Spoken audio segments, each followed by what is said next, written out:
अरे चमचो, अरे कांग्रेसियों, तुम लोग इस बालक बुद्धि का कुछ करते क्यों नहीं यार। ये हर जगह तुम लोग की जितनी धज्जियां उड़ा रहता है, मगर फिर भी तुम लोग हो कि इसको ही अपना नेता बना के रखे और इसको ही अपना नेता मानते रहते हो। मतलब हद है जाहिल पने की तुम लोगों की भी। कल कांग्रेस का राष्ट्रीय कन्वेंशन कार्यक्रम था, उसमें राहुल गांधी जी कुछ बोले और कुछ ऐसा बोले कि मतलब अब क्या ही बताएं आप लोगों को। सबसे पहले तो देश की सेना पर सवाल खड़े कर दिए, फिर उसके बाद राष्ट्रगान चला तो राष्ट्रगान का भी उन्होंने सम्मान नहीं किया, और उसके बाद नरेंद्र मोदी जी को उनकी फॉरेन पॉलिसी के ऊपर घेरने लगे। अब मुझे पर्सनली मुझे तो ऐसा लगता है कि नरेंद्र मोदी जी को उनकी फॉरेन पॉलिसी के लिए तो कम से कम आप उनको नहीं घेर सकते। इसमें मैं उनको 10 में से 10 नंबर देता हूँ उनकी फॉरेन पॉलिसी के लिए। सबसे पहले सुनिए कि वो क्या कह रहे हैं, सुनिए। इनका पता नहीं कहां से इनके दिमाग में घुस गया, अब अजीब चीजें घुस जाती है, बट इनके माइंड में घुस गया कि फॉरेन पॉलिसी इज दिस।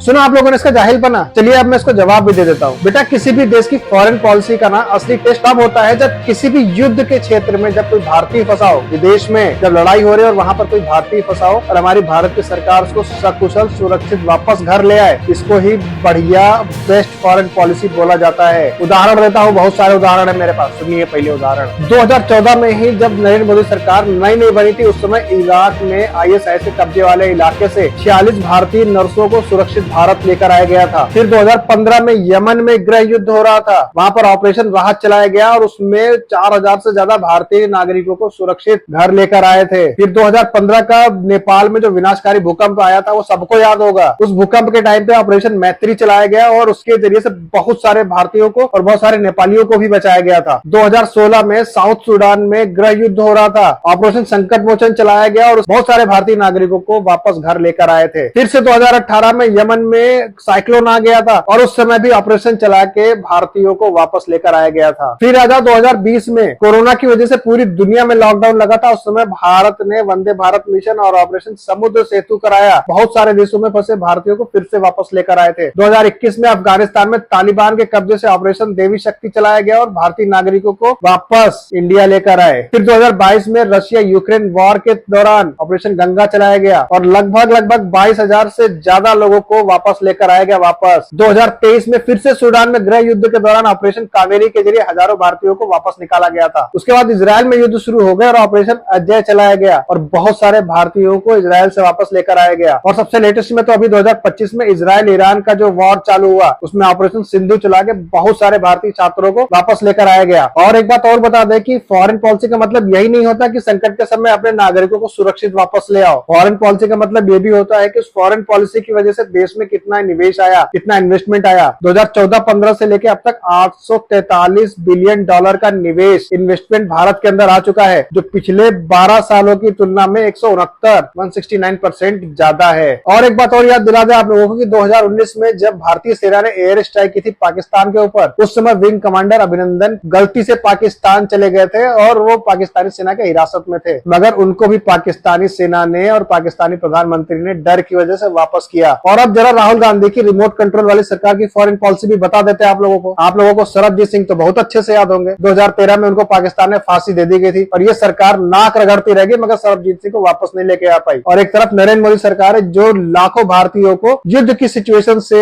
बचाकर वापस सुरक्षित इंडिया लेकर आई है और साथ ही साथ बहुत सारा निवेश भी लेकर आई है। ये है इस सरकार की फॉरेन पॉलिसी। अब आप लोग ये खुद डिसाइड कर लो कि जो ये फॉरेन पॉलिसी है वो कौन सी सरकार में सबसे अच्छी थी। मनमोहन सरकार के अंडर में जो कभी कुछ बोलते ही नहीं थे, रिमोट कंट्रोल से चलते थे, या फिर ये नरेंद्र मोदी की सरकार के अंडर में। आप लोग नरेंद्र मोदी सरकार की फॉरेन पॉलिसी को 10 में से कितने नंबर देंगे मुझे कमेंट करके जरूर बताइए।